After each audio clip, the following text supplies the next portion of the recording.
Igongona rĩrĩ rĩkũrehete hamwe aruti wĩra thirikari-inĩ ya kaunti ya Murang'a matongoretio nĩ Gavana Mwangi wa Iria, atongoria makanitha na arigitani kaunti-inĩ ya Murang'a. We have to bring together our local churches and also inclusive of the imam, so that we can dedicate it, because the doctor will treat, but it is God who heals and cures.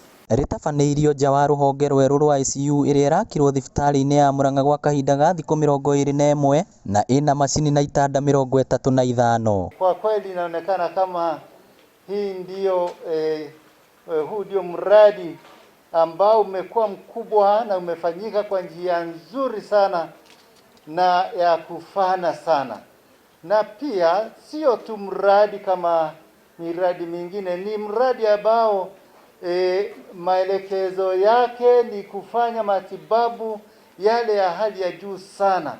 Atongoria makanitha makigathĩrĩria ikinya rĩrĩ na kuga rĩu arwaru arĩa mabatara motungata maya nĩ marĩteithĩkaga. Japokuwa kaunti zingine zimekuwa zikitumia wodi zile zilizokuwepo, lakini hapa tumeanzisha jambo lipya ambalo hata baada ya matatizo ya corona, ICU hii ambayo leo tunaibariki itaendelea kuwepo na itaendelea kuhudumia wananchi wa Murang'a.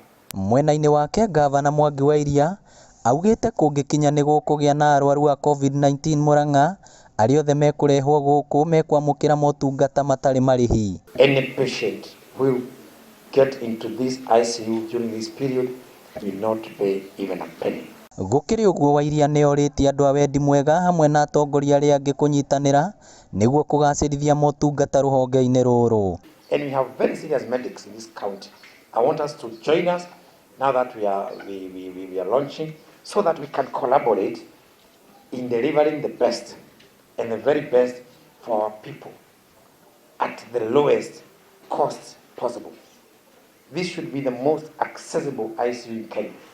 To arwaru tu a COVID-19 marĩteithĩkaga nĩ thibitarĩ ũyũ, no ĩndĩ ona yathira mũrwaru ũngĩ wothe ũngĩmĩbatara nĩ arĩteithĩkaga. Ngĩribotera Inooro TV kuma kaunti ya Murang'a, rĩtwa rĩakwa nĩ Victor Kinovia.